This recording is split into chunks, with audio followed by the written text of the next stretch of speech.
Hello guys, welcome back to B the topper. This is chapter 3 primary market part 2 of class 10th FMM. इससे पहले मैंने तुम लोग के लिए पार्ट 1 बना दिया है। अगर वो नहीं देखा है तो डेफिनेटली जाके चेक करो। उससे पहले का कंटेंट आपको पार्ट 1 में मिलेगा। और आज के इस वीडियो में हम लोग पार्ट 2 से यहाँ से शुरू कर रहे हैं। इस टॉपिक से देख लेना, what does price discovery through book building process mean. ठीक है। और यार देखो, आज का वीडियो शुरू करने से पहले मैं तुम लोगों को बताऊंगी कि मैंने तुम्हारे लिए essay 1 essay 2 के हैंड रिटन नोट्स बना रखे हैं एफएमएम के। अगर तुम लोगों को वो चाहिए तो तुम कमेंट में मेरे मेल आईडी पे मुझे मैसेज कर सकते हो, वहाँ पे मैं तुमको प्रोवाइड करा दूंगी। और अगर तुमको वन स्टॉप सोल्यूशन भी चाहिए तो तुम मुझे बता देना, ठीक है। मेरा मेल आईडी, मेरा नंबर कमेंट्स में दिया होगा। अगर तुम्हें वो चाहिए, वो बहुत ही ज़्यादा हेल्पफुल होगा तुम्हारे लिए। तुम कुछ भी वीडियोज़ नहीं देखोगे, कुछ भी टेंशन नहीं लोगे ना, बस उसको एक बार ही पढ़ लोगे तो भी मैं बता रही हूँ इस सब्जेक्ट में मार्क्स लाना बहुत ही ज़्यादा आसान है, मतलब लिटरली वेरी इजी। तो तुम बस नोट्स को पढ़ लोगे, क्वेश्चन बैंक को एक बार अच्छे से देख लोगे तो तुम्हारे कोई भी यूटी, कोई भी जो essay 1 के एग्जाम आने वाले हैं या कोई भी तुम्हारा जो टेस्ट होगा उसमें तुम्हें कोई भी प्रॉब्लम नहीं होगी, ठीक है। This is my guarantee to you. अब हम आते हैं इस टॉपिक पे, what does price discovery through book building process mean. Price discovery through book building process, ये वाले मैंने पिछले वीडियो में बताया था कि जो बुक बिल्डिंग प्रोसेस होता है हम इसको आईपीओ में यूज़ करते हैं, है ना। जब इनिशियल पब्लिक ऑफरिंग हो रही होती है, जब कंपनी, जो अनलिस्टेड कंपनी पहली बार आ रही होती है, तो वो क्या करती है, उसको एक प्राइस डिस्कवरी करनी होती है। देखो, एक प्राइस डिस्कवरी करना क्या था, जब वो अपने कंपनी के लीड मर्चेंट के साथ, देखो यहाँ पे देखो, कंपनी जो इशूअर था उसके साथ और मर्चेंट बैंकर के साथ मिलकर डिसाइड कर ले रही थी, ठीक है, कि हमारे इस शेयर का प्राइस कितना रहने वाला है। बट दूसरा प्रोसेस हमारे पास क्या होता है, ताकि एक इफिशिएंट प्राइस डिस्कवरी हो और जो इन्वेस्टर्स हैं उसमें भी उनका से हो, है ना। तो इसके लिए इफिशिएंट प्राइस डिस्कवरी के लिए एक बुक बिल्डिंग प्रोसेस होता है, जहाँ पे हम लोग क्या करते हैं कि जब आईपीओ ओपन होता है तो हमारी बिड्स कलेक्ट की जाती हैं। बिड्स मतलब जैसे कि हम, मतलब सबको अपनी बोली लगाते हैं कि अच्छा, इन्वेस्टर जो खरीदने पे खड़े हैं साइड पे वो इतने इतने रेट बता रहे हैं, और जो सेल करेंगे, जो सेलर होंगे, वो इतने इतने रेट बताएंगे, ठीक है। तो इससे क्या होता है कि हम एक एक प्राइस बैंड हम लोगों ने पहले डिसाइड कर लिया होता है कि भाई इसके बीच में आपको बताना है, इसके बीच में आपको कम ज़्यादा जितना भी आपको लगे कि बंदा खरीदने वाला इतने पे खरीद सकता है, बेचने वाला इतने पे खरीद सकता है, बेच सकता है, तो उस तरीके से होता है।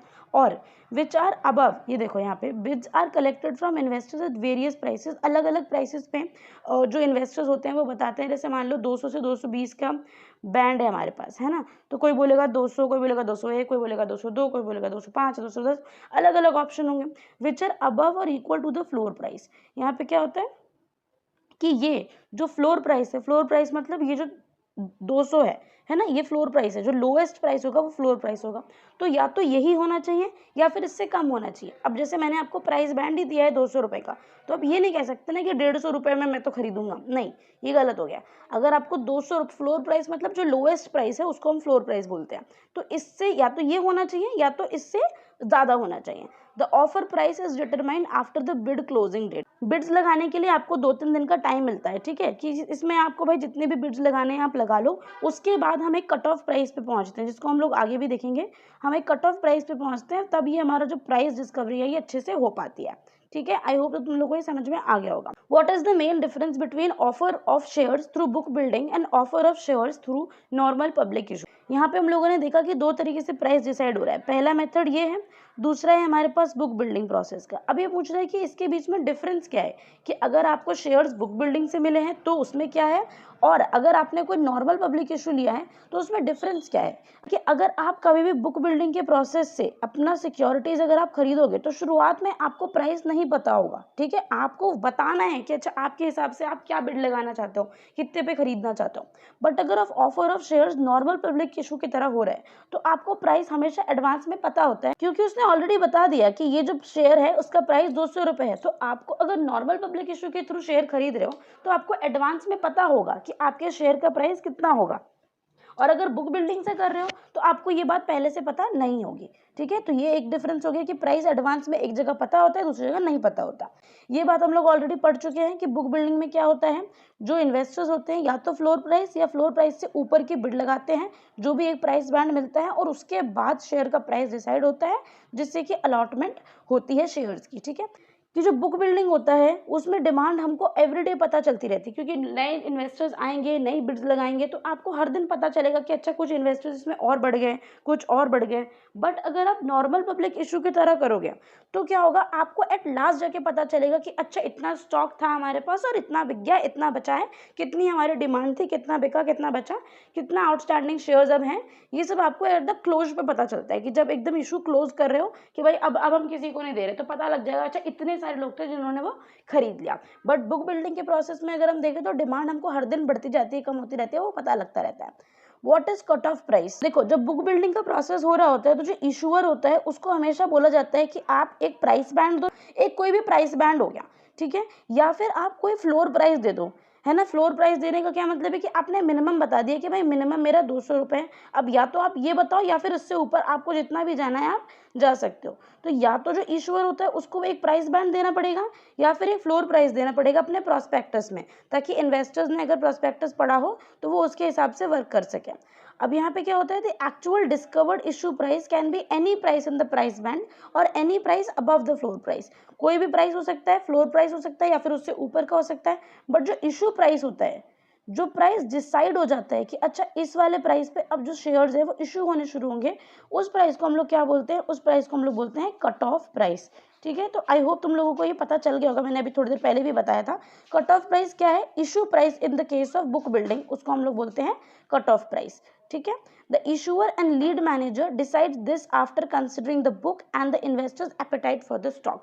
अब ये जो कट ऑफ प्राइस भी होता है, ये भी कैसे डिसाइड किया जाता है? इतनी सारी बिड्स हम लोगों ने देख ली, फिर जो इशूअर होगा, जो लीड मैनेजर होगा, वो सारी बुक्स की स्टडी करेंगे, देखेंगे कि अच्छा भाई कितनी डिमांड आ रही है, कितनी हमारे पास सप्लाई हो सकती है, कितने कितने रेट जो है वो लोग बता रहे हैं, उसके हिसाब से वो लोग एक पर्टिकुलर रेट पे पहुंचेंगे, प्राइस पे पहुंचेंगे, and then they will decide कि अच्छा कट ऑफ प्राइस क्या होगा। What is the floor price in case of book building? भाई मैंने बता दिया तुमको, ये मिनिमम प्राइस होता है। What is the price band in a book build IPO? Price band क्या होता है? The spread between the floor and the cap of the price band shall not be more than 20%। ये 20% से ज्यादा नहीं होना चाहिए। मान लो एक प्राइस बैंड दिया मैंने तुमको, है ना, कि यहाँ पे मिनिमम जो है फ्लोर प्राइस और यहाँ 100 है और यहाँ पे कितना होना चाहिए? 120। ये नहीं कि यहाँ पे आपने 100 रख दिया, यहाँ पे 1000 रख दिया, अब भाई अब देखो कि भाई क्या प्राइस बैंड होगा, मतलब ये प्राइस बैंड नहीं बना। ठीक है, आपको 20% के डिफरेंस पे फ्लोर और केप प्राइस रखनी है, जो एकदम लास्ट एकदम हाईएस्ट मिनिमम और मैक्सिमम में 20% का डिफरेंस। ठीक है, प्राइस बैंड तुम लोग को समझ में आ गया होगा। Who decide this price band? अब ये जो प्राइस बैंड होता है ये डिसाइड कौन करता है? प्राइस बैंड बनाने के लिए कोई भी हमारे पास रेगुलेटरी मैकेनिज्म पर से नहीं है, बट ये कंपनी के ऊपर होता है कि वो डिसाइड कर सकती है अपना price band in consultation with merchant banker. क्योंकि जब वो इशू प्राइस पे डिसाइड कर रही होती है नॉर्मल पब्लिक इशू में, तो भी वो क्या होता है, इशूअर के साथ मर्चेंट बैंकर होता है और वो दोनों मिलकर डिसाइड करते हैं। तो जब ये प्राइस बैंड डिसाइड करेंगे तो ये दोनों मिलके एक प्राइस बैंड डिसाइड कर लेंगे, जिसके बीच का जो स्प्रेड है वो 20% का होना चाहिए। ठीक है, मिनिमम और मैक्सिमम प्राइस होता है in the book building process में for the efficient price discovery. इसको हम लोग बोलते हैं बुक प्राइस बैंड, इसको हम लोग बोलते हैं price band. What is the minimum number of days for which a bid should remain open? तो यहाँ पे मिनिमम आपको बताया कि कम से कम 3 दिनों के लिए बिड खुली ही रहनी चाहिए। Can open outcry system B use for book building?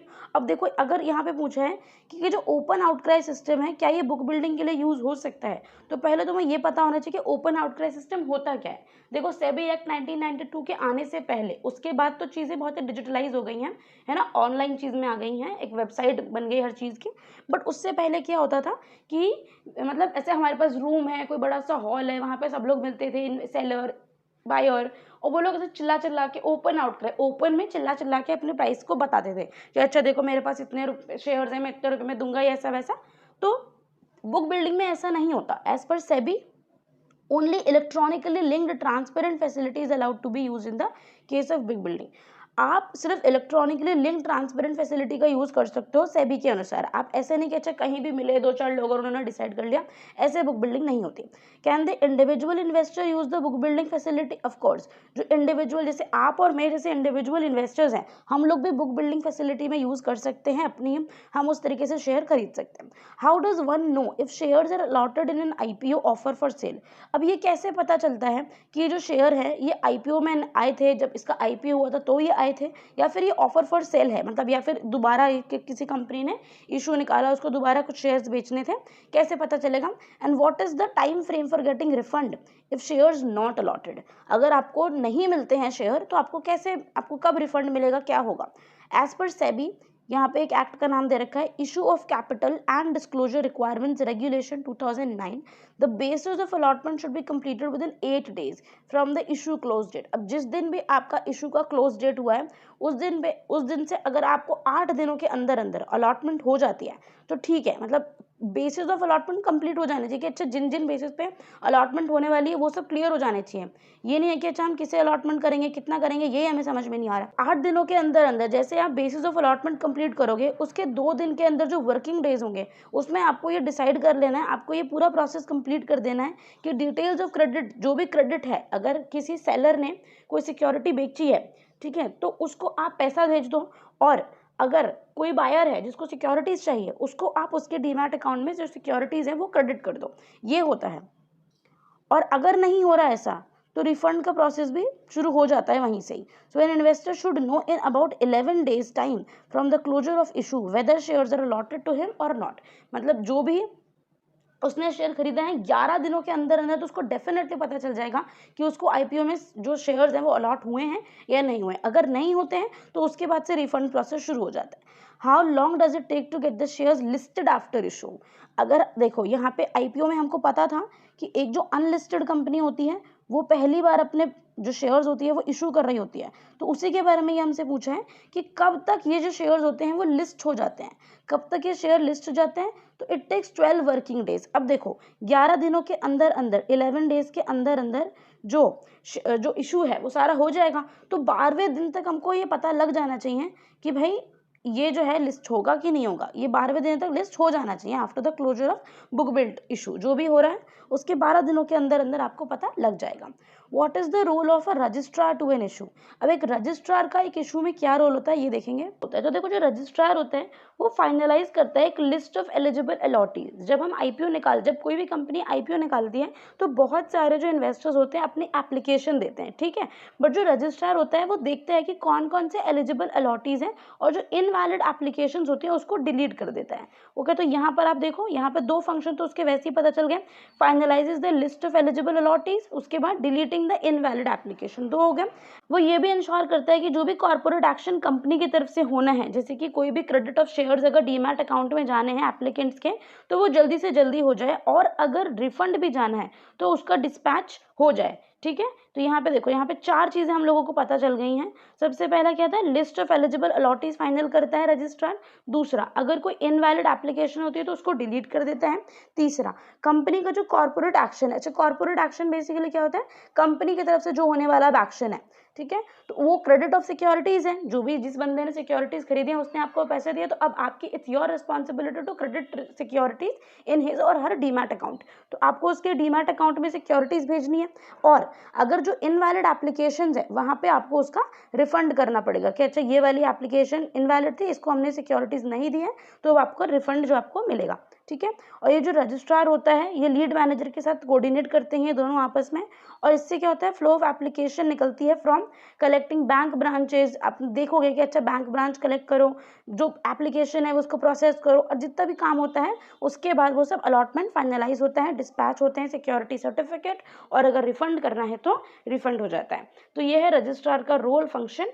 Does NSC provide any facility for IPO, कि एनएससी, अब एनएससी क्या है, नेशनल स्टॉक एक्सचेंज है। अब ये तुम लोगों को हर बार मैं जब भी एनएससी बीएससी आएगा तो मैं तुम लोगों से पूछूंगी भी और तुम्हें बताऊंगी भी, ठीक है, तो इसको याद रख लेना, ये तुम्हारे एग्जाम में बहुत ही ज़्यादा इजी है, पर अगर आ जाए तो तुम्हें पता होना चाहिए कि एनएससी का full form is national stock exchange. NSC provide करता है आपको डेफिनेटली एक आईपीओ का फैसिलिटी, जहाँ पे लोग जो कंपनीज हैं जो इशूअर हैं वो एनएससी पे जाके अपनी सिक्योरिटीज़ को पहली बार इशू कर सकते हैं। एक इलेक्ट्रॉनिक नेटवर्क सिस्टम आपको पूरे कंट्री, अक्रॉस द कंट्री आपको एनएससी जो है वो प्रोवाइड करता है। नो मैटर आप किस एरिया में हो, बस आपके पास एक इंटरनेट कनेक्शन होना चाहिए। एनएससी आपकी वेबसाइट, आप वहीं पर बैठे बैठे ट्रेड कर सकते हो, सब कुछ कर सकते हो। NSC decided to offer this infrastructure for conducting online IPO through book building process. और एनएससी ने क्या डिसाइड किया है कि जो आईपीओ वहाँ पे डिसाइड होते हैं वो एक बुक बिल्डिंग प्रोसेस के थ्रू होते हैं, उसकी वेबसाइट के थ्रू। एक automated screen based bidding system बना रखा है एनएससी ने, उसको हम लोग क्या बोलते हैं, देखो यहाँ पे एनएससी ने क्या बना रखा है, एक automated screen based bidding system, जिसको हम क्या बोलते हैं, NEAT, national exchange for automated trading. ये तुमको बाद में भी पता चल जाएगा, national exchange for automated trading, ठीक है, ऑटोमेटेड ट्रेडिंग। और इसका फुल फॉर्म भी तुम लोगों को याद रखना है, ये मैंने अभी ऐसे लिख दिया है, बाद में आएगा तो मैं तुमको फिर से बता दूंगी। आईपीओ क्या है, इनिशियल पब्लिक ऑफरिंग। अब देखो यहाँ पे क्या है, हमारे पास कुछ बेनिफिट्स भी होते हैं। बुक बिल्डिंग प्रोसेस अगर हम एनएससी का यूज़ कर रहे हैं तो हमारे पास बहुत सारे एडवांटेजेस भी हैं, जैसे कि अच्छा इसको तुम्हें याद रखना है, ठीक है, हो सकता है तुमसे ये पूछा जा सकता है कि भाई एनएससी जो उसका बिडिंग सिस्टम है, बुक बिल्डिंग का प्रोसेस है, फिर नीट आईपीओ है, उसके एडवांटेजेस बताओ, है ना, 2-3 नंबर में तुमसे पूछ लिया, तो उसको याद रखो। कैसे करोगे, जो एनएससी सिस्टम है ये आपको एक नेशन वाइड बिडिंग फैसिलिटी देता है। कोई फर्क नहीं पड़ता आप किस लोकेशन पे बैठे हो, कहाँ बैठे हो, क्यों बैठे हो, किसके साथ बैठे हो, कोई फर्क नहीं पड़ता, ठीक है। ये भी नहीं है कि आपको एक पर्टिकुलर लोकेशन पे बैठना है या पर्टिकुलर ऑफिस में आना है, कहीं भी बैठे हो, नेशन वाइड बिडिंग फैसिलिटी है, कहीं भी बैठे हो कहीं से भी अपनी बिड लगा सकते हो, कोई दिक्कत नहीं है पूरे देश में, ठीक है। यहाँ पे आपको एक फेयर, इफिशिएंट और ट्रांसपेरेंट मेथड मिलता है। ये ट्रांसपेरेंट मेथड बेसिकली इसलिए भी है क्योंकि ये एक इलेक्ट्रॉनिक मेथड है। इसमें ये फर्क नहीं पड़ता कि आप एक बड़े इन्वेस्टर हो, आप एक छोटे इन्वेस्टर हो, आप कम पैसे इन्वेस्ट करने वाले हो या फिर बहुत ज़्यादा पैसे इन्वेस्ट करने वाले हो, हर इन्वेस्टर इक्वल होता है ना। और ये नहीं है कि अच्छा ऊपर कोई कुछ लोग बैठे हैं जो डिसाइड करके आपको नीचे या छोटे इन्वेस्टर्स को बता देंगे, ऐसा नहीं होता। हर इन्वेस्टर बता सकता है अपनी, चाहे वो कहीं भी हो, एक फेयर, एफिशिएंट, ट्रांसपेरेंट मेथड से अपनी बिड वो लगा सकता है। एक नॉर्मल आईपीओ की अगर कंपैरिजन में देखें तो इसमें कॉस्ट भी कम होती है। नॉर्मल आईपीओ में काफ़ी सारा हेक्टिक हो जाता है काम, कि पहले एप्लीकेशन लो, फिर उसको देखो, फिर उसको सिलेक्ट करो, फिर रिफंड करो, फिर सब कुछ, मतलब बहुत ज़्यादा मैनेज करना उसको काफ़ी थोड़ा मुश्किल है, वो एक हेक्टिक प्रोसेस है। बट इसमें क्या है, क्योंकि सिस्टम सारा इलेक्ट्रॉनिकली चल रहा है, तो आप क्या कर सकते हो, जो भी आपके पास डेटा आ रहा है उसके हिसाब से आप एक ईजिली आप एक कट ऑफ प्राइस तक पहुंच सकते हो, जो कि आसान है in the process of book building, अगर आप बुक बिल्डिंग के प्रोसेस के थ्रू प्राइस डिस्कवरी कर रहे हो तो, ठीक है। आईपीओ, नॉर्मल आईपीओ में थोड़ा सा मुश्किल है, थोड़ा सा कॉस्टली भी है। System reduces the time taken completion for issue process. यहाँ पे क्या होता है, क्योंकि इलेक्ट्रॉनिकली चल रहा है तो टाइम भी कम लगता है, ऐसा नहीं है कि अच्छा बहुत ज़्यादा टाइम लग गया, टाइम भी थोड़ा कम लगता है। आईपीओ मार्केट टाइमिंग देख लो, यहाँ पे सुबह 10 बजे से शाम के 5 बजे तक आईपीओ की मार्केट टाइमिंग्स होती हैं। इसको तुम याद रख सकते हो, ये तुमसे 1 मार्क में पूछा जा सकता है, ठीक है, कि आईपीओ के मार्केट टाइमिंग्स बताओ।